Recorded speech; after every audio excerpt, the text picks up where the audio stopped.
We've answered over 6,000 calls in the last month, which is double what we usually answer. And we are just getting an overwhelming amount of calls. People that are really, really needing help right now. They don't know how they're going to get from one day to the next. 211, we are a 24-hour national hotline. People can reach out to us for resources such as mental health services, substance abuse treatment, health clinic. Right now, I would say the majority of our calls, about maybe 80%, are for food distribution. The need is so great, and it's just an overwhelming amount of people reaching out. People tell me, oh, I went to the food distribution and I still didn't get enough food because they ran out. We had an elderly woman call us. She was promised that she would be receiving home delivered meals every single week. And when she saw that she was no longer receiving those meals, she called us back again and she told us, like, I don't know how else I'm going to eat. I'm hungry. We were able to, connect her to make sure that she does receive another home delivered meal.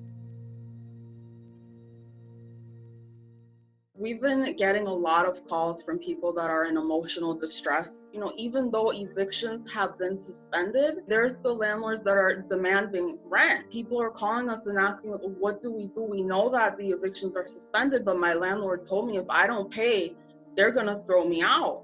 You're getting a lot of calls from people who are having a really hard time and are in fact suicidal. We normally get suicide calls, but we're noticing that more of the calls are coming in from teens.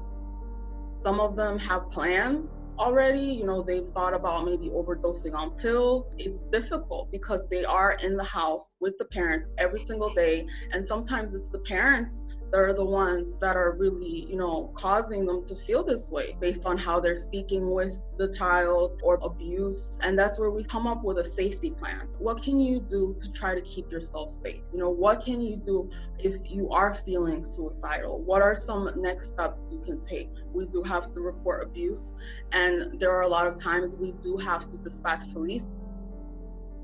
Are you hearing from a lot more victims of abuse, child abuse, elder abuse, domestic violence? Obviously, these are normal types of calls for us, but during this crisis, it's double. It's a huge issue that most of the shelters are overpopulated. There's not enough space to take every single person that's needing shelter.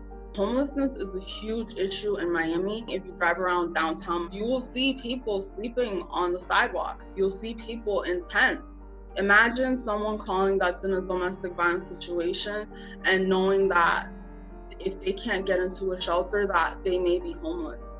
It is a very scary time with everything going on, but then on top of that, it's just that much harder for someone in that situation to want to reach out and to want to get help. It's very difficult. Sometimes people just want to say that they're depressed or that they're having a hard time. Maybe they're not comfortable saying that they're being abused. What we can tell them is, look, if you are in danger right now, we can send you help.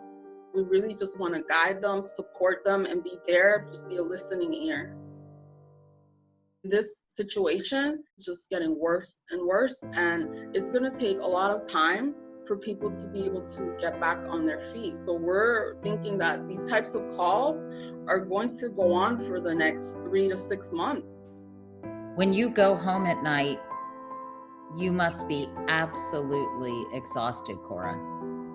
Yes, there are times I am completely exhausted. I believe in 211. I believe in helping the community. All these years, there are so many things that have happened, so many moments that have been life-changing.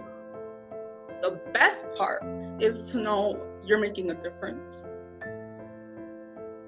We really need to come together, especially in a time like this.